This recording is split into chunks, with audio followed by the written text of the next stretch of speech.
UK National Crime Agency says it rescued more than 400 children from sexual abuse after a lengthy investigation this year. Authorities arrested 660 pedophilia suspects in this 6-month operation. The majority had clean records. Only 39 of those arrested were registered sex offenders. And the BBC says those arrests were just the tip of the iceberg. The NCA says among those arrested were doctors, teachers, scout leaders, care workers, and former police officers. The charges for these suspects range from possessing indecent images of children to assaulting a child. NCA Deputy Director General Phil Gormley said in a statement, "Our aim was to protect children who are victims of or might be at risk of sexual exploitation.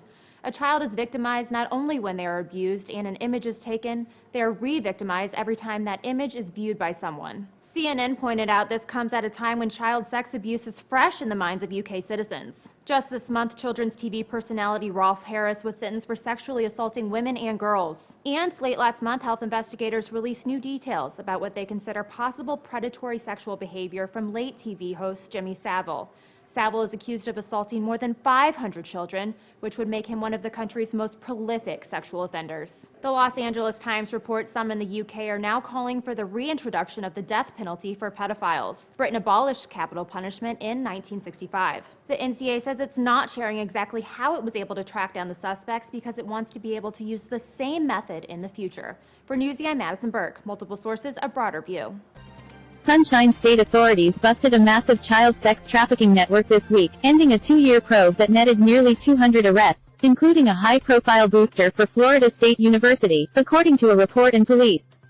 The operation, called Stolen Innocence, which began in November 2018, wrapped up on Tuesday, and those allegedly involved face charges ranging from solicitation of prostitution to human trafficking of a minor, the Tallahassee Police Department said in a press release. It began when department investigators spotted images of the child posted on a website that advertises sex for money, authorities said. The girl was 13 and 14 when the alleged offenses occurred, the Tallahassee Democrat reported.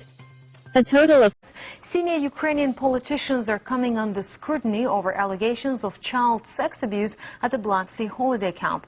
The claims will be heard by Parliament on Tuesday. They come as the presidential election campaign gets underway. RT's Alexei Reshevsky reports from Kiev. Popular among children in Soviet times, the Artek Youth Summer Camp in Ukraine's years, she was sold into the cyber sex trade by a man she only knew as a neighbor's relative. Sabi niya, pag-aaralin niya ako, bibigyan niya ako, at yung family ko na magandang buhay, kinabukasan. Authorities receive reports of hundreds of similar cases yearly. A United Nations Children's Fund or UNICEF study in 2016 said the Philippines has emerged as a center of child sex abuse material production.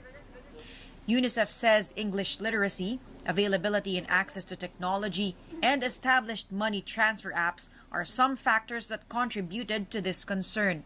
For the past 5 years, the Social Welfare Department has rescued over 2,000 children from trafficking, mostly young women aged 13 to 17. 1,400 children were abused in a northern England town over a period of 16 years. A report released Tuesday revealed abuse in Rotherham was found to be race-related, mainly committed by men from Pakistani origin against mostly white teenage girls. These are the images of Washington, D.C. nightlife that we are used to. But when the lights die down in the nation's capital, a totally different kind of party begins, one that is dangerous and often abusive. Washington, D.C. is among the top places of human trafficking in the United States. According to experts, there are an estimated 200 to 300,000 children at risk.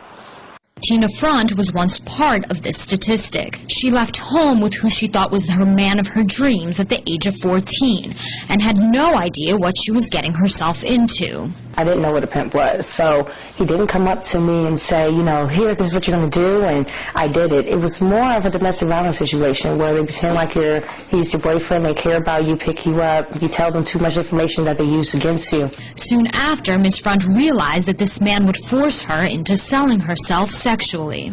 I was raped into forced to do it, and I felt like it was my fault. He told me that, you know, if I would have just did it and all the stuff that he did for me, all the things that he bought for me, how can I betray him like that? But going from victim to survivor was never easy. I basically begged police to take me to jail and that I was a juvenile. So I was arrested for a year in juvenile detention, and no one believed me, no one really cared. And not having law enforcement on your side made things all the more difficult. So then I realized everything that he told me, police would never believe me, they weren't going to do anything, pimping was legal, nothing would ever happen to him. That's exactly what happened, nothing ever happened to him. So I walked away from that situation thinking that I was in the wrong. So what does one